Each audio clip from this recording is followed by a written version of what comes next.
안녕하세요. 축진먹입니다. 토마스 프랭크 투 토트넘 It will go is coming. 브렌트포드의 토마스 프랭크 감독이 토트넘과 가까워지고 있습니다. 근데 로마노 형님이 오피셜 바로 직전에 히위고라는 구호를 외치는데 이번엔 히위고 is coming이라고 했거든요. 그래서 아직까지는 더 지켜봐야 되는 상황인 것 같고 영국 내일 티어 온스테인이란 기자도 48시간 이내 합의를 기대하고 있다. 이렇게 얘기가 나오고 있어서 일단 많이 근접한 건 맞습니다. 그래서 토마스 프랭크의 영상을 시리즈로 한번 제작해 보려고 하는데 일단 이번 영상은 첫 번째 토마스 프랭크의 성향을 알아보는 영상이에요. 예를 들어서 1점 차로 앞서고 있을 때 프랭크는 어떻게 할 건지, 한 명 퇴장당했을 때 프랭크는 어떻게 할 건지, 감독이 자기 입으로 직접 말한 자신의 생각을 오늘 제 생각과 더해서 말해보는 영상입니다. 그 이후에 이적설이 진전된다면 브렌트포드 경기를 보면서 토마스 프랭크 감독이 어떤 스타일로 경기를 하는지, 그리고 또 토트넘에는 얼마나 맞을지 이런 것들로 후속편을 제작할 예정이니까요. 구독 한 번씩 눌러주시면 감사하겠습니다. 그럼 시작하겠습니다. 일단 간단하게 프랭크 어떤 사람인지 한번 훑어볼게요. 1973년 10월생 51세고요. 덴마크 국적입니다. 덴마크에서 여러 개의 팀에서 유스 감독을 했고요. 덴마크 유소년 국가대표 감독도 차근차근 거쳐왔습니다. 그리고 브렌비라는 팀을 거쳐서 브렌트포드에 입성했고 브렌트포드에서 지금은 감독을 하고 있습니다. 토마스 프랭크가 브렌트포드에서 어떤 포메이션을 많이 썼을까를 한번 봤어요. 1번 4-2-3-1을 가장 많이 썼습니다. 24게임 정도 사용했고요. 4-3-3 9게임, 4-4-2 4게임, 3-4-3과 5-3-2는 2게임, 그리고 3-5-2는 1게임 정도 활용했습니다. 다른 영상에서도 설명드리겠지만 포메이션은 이렇게 나왔고 브렌트포드가 수비 상황에서는 또 수비 형태를 유기적으로 변경할 때가 있거든요. 그래서 기본적인 선발 포메이션이 이렇게 된다라고 보시면 될 것 같습니다. 자, 그럼 토마스 프랭크 감독이 경기별로 시나리오를 어떻게 짜는지 한번 알아볼 텐데요. 이게 토마스 프랭크가 스카이 스포츠에 나가서 어떤 패널과 함께 전술적인 얘기를 하는 그런 영상이에요. 그래서 또 여러분이 찾아보시기 귀찮으니까 제가 한번 정리해서 왔고요. 저도 부족하지만 최대한 이해한 대로 쉽게 풀어서 한번 설명을 해보겠습니다. 여기 사회자가 프랭크한테 계속해서 여러 가지 과제를 줍니다. 일단 첫 번째, 비기고 있을 때 어떻게 앞서게 만들 거냐 이런 질문을 하는데요. 그 시나리오에서는 이렇게 얘기를 합니다. 일단 교체 선수 몇 명 쓸 건지 얘기를 하는데 기본적으로 프랭크 감독은 5명 정도를 얘기합니다. 그리고 그 이유를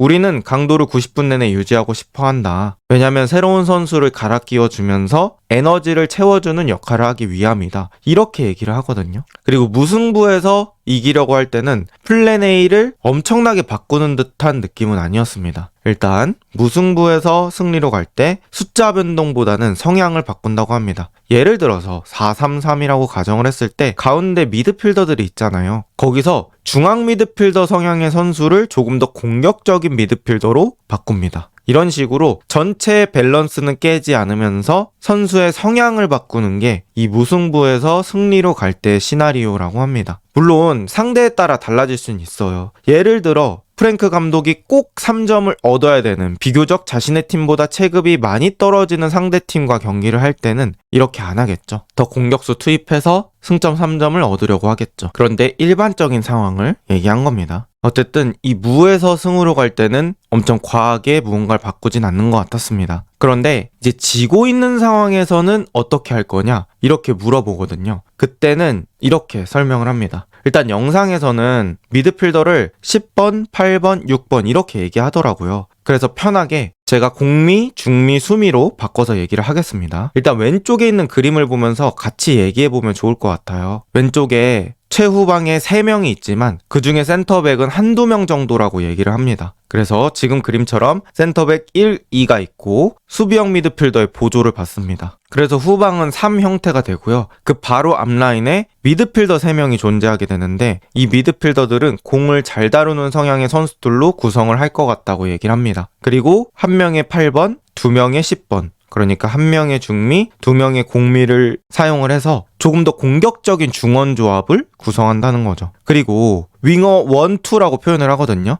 그런데 이 윙어 1, 2가 브렌트포드에서는 윙백도 겸할 수 있는 선수들이 저 위치로 가는 것 같더라고요. 루이스 포터라든지 카요데 이런 선수들이 저 위치에 가는데 토트넘으로 치면 포로와 우도기가 될 수도 있고 아니면 진짜 윙어인 손흥민과 존슨 이렇게 위치할 수도 있습니다. 어쨌든 여기서 핵심은 그 윙어가 누구냐라기보다는 숫자이기 때문에 또 얘기를 해보면 그 앞에 공격수 1, 2를 투톱 형태로 배치한다고 합니다. 즉 3-3-4 형태로 앞쪽에 공격수 4명을 둬서 지고 있는 상황을 뒤집으려고 한다는 거죠. 그래서 비기고 있을 때 앞서 나가는 거랑 지고 있을 때 상황을 바꾸려는 거랑 강도가 다르다고 볼 수 있겠습니다. 이렇게 지고 있을 때는 밸런스가 좀 깨지는 한이 있더라도 조금 더 공격적으로 운영하겠다. 이렇게 얘기를 했습니다. 그 다음 또 사회자가 이런 시나리오를 줬어요. 본인의 팀이 1대0으로 이기고 있습니다. 그리고 경기는 5분 남았습니다. 이 상황에서 공격 코너킥, 공격 세트피스를 할 때 어떻게 하실 건가요? 자, 이런 상황은 흔히 말하면 안전하게 가는 사람들이 많겠죠. 아무래도 우리가 1대0으로 이기고 있고 5분만 버티면 되니까 굳이 공격 코너킥에 많은 숫자를 투자할 필요 없다.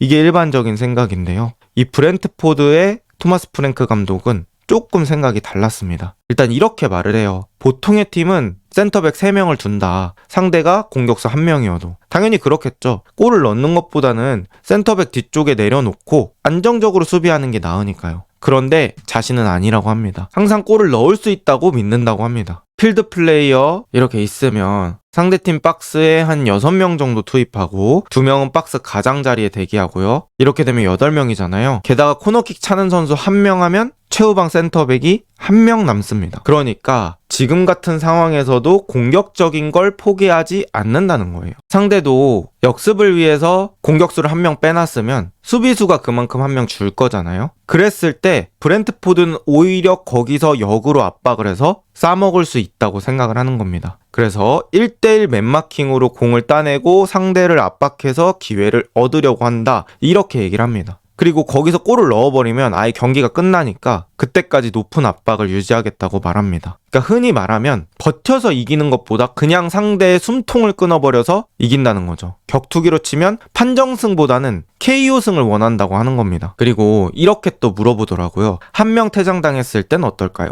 일단 많이 퇴장을 당하진 않았다고 해요. 그런데 데뷔는 하고 있다 이렇게 얘기를 하고, 레길론이 브렌트포드 임대 갔을 때 이제 8분 만에 번리전에서 퇴장을 당했다고 합니다. 그때 4-3-3으로 원래 나왔었는데 4-3-2로 변경을 했다고 합니다. 그러면서 여전히 공격수 2명을 유지하면서 이 공격수들의 스피드를 이용해서 득점을 원했다고 하죠. 이렇게 프랭크 감독은 항상 공격적인 마인드를 유지한다는 걸 계속해서 얘기하고 있어요. 그런데 이런 말도 덧붙이거든요. 벌리면 4-3-2로 하고 맨시티 같은 강팀이면 5-3-1로 바꿀 거다. 이 얘기는 상대에 따라서 그 공격적인 마인드의 개방 정도가 다르다는 거죠. 이게 매우 중요한 부분이에요. 뭐 감독이 수비적인 성향, 공격적인 성향이 있겠지만 일단 기본적으로 공격을 한다. 이 말이 곧 90분 내내 공격을 한다랑 똑같은 말은 아니거든요. 상황을 봐가면서, 상대를 봐가면서 공격하는 게 가장 효율적인 거고, 벌리할 때는 공격수 2명, 맨시티랑 할 때는 공격수 1명에 수비 숫자 1명 늘리면서 다르게 운영하겠다는 이 말이 그래도 상당히 합리적이라고 느꼈습니다. 또 이 사회자가 이제 홀란드하고 와킨스 같이 빠른 선수를 예시로 들면서 감독한테 어떻게 대응할 거냐 이렇게 얘기를 해요. 그때는 수비수들이 딱 붙어있는 걸 원치 않는다고 얘기를 합니다. 지금 왼쪽에 그림으로 한번 설명드릴게요. 지금 영상이 아니라서 못 보여드리는데 지금 파란색 돌이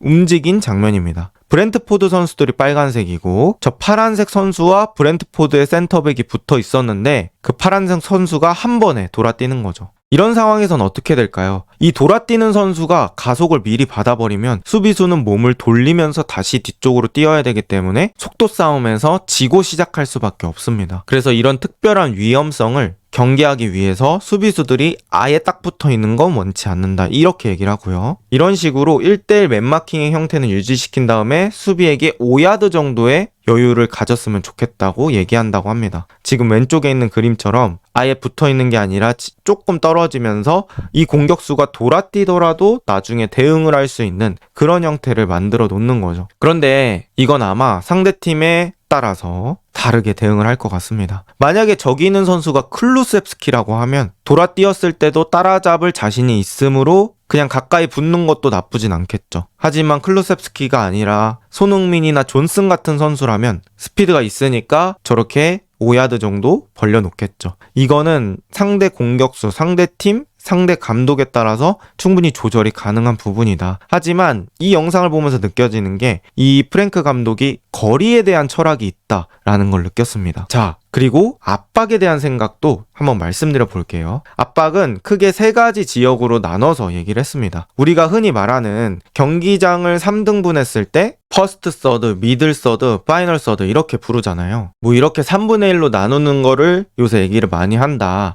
프랭크 감독은 어떻게 생각하냐? 이렇게 물어봤는데 그거에 대해서 지금 그림처럼 답변을 했습니다. 일단 각 지역에 따라 압박 형태를 다르게 가져가려고 한다고 그렇게 얘기를 했습니다.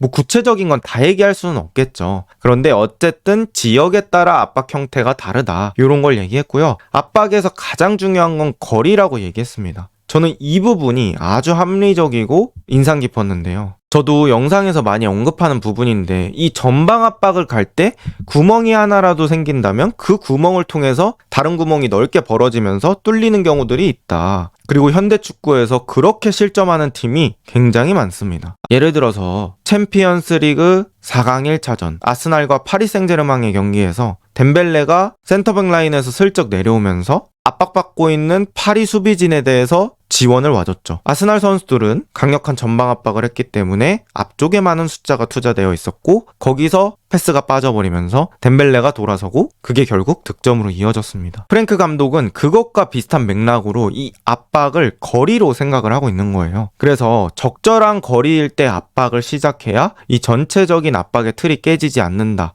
이렇게 얘기를 하는 거거든요. 자, 설명을 한번 드려볼게요. 왼쪽 그림에서 지금 초록색 박스를 한번 보시겠어요? 초록색 박스에 브렌트포드 선수 1명, 상대팀 파란색 센터백 1명, 그리고 가운데에 공이 있습니다. 이런 식으로 브렌트포드 선수가 상대 센터백을 쪼고 있을 때 오른쪽 아래에 있는 노란색 박스 보시겠어요? 저기까지 전환킥이 나가는 게 쉽지 않죠. 그래서 이런 특성을 이용해서 브렌트포드의 수비진들이 한 칸씩 위쪽으로 이동하기 시작합니다. 오른쪽에 빨간색 화살표를 보시면 한 명씩 위로 올라가고 있죠. 저 노란색 박스에 있는 선수는 어느 정도 포기하고 나머지를 위쪽으로 갖다 붙이면서 점점 좁은 공간을 만드는 거죠. 그러면서 초록색 박스에서 공을 잡고 있는 파란색 노래 센터백이 뒤쪽으로 패스를 하게 만드는 거예요. 그럼 나머지 쪽도 막혀 있으니까 사실 줄 데가 없죠. 그럼 결국 골키퍼한테 가게 되고 골키퍼 입장에서는 롱킥을 시도할 수밖에 없는 그런 상황을 만드는 겁니다. 그런데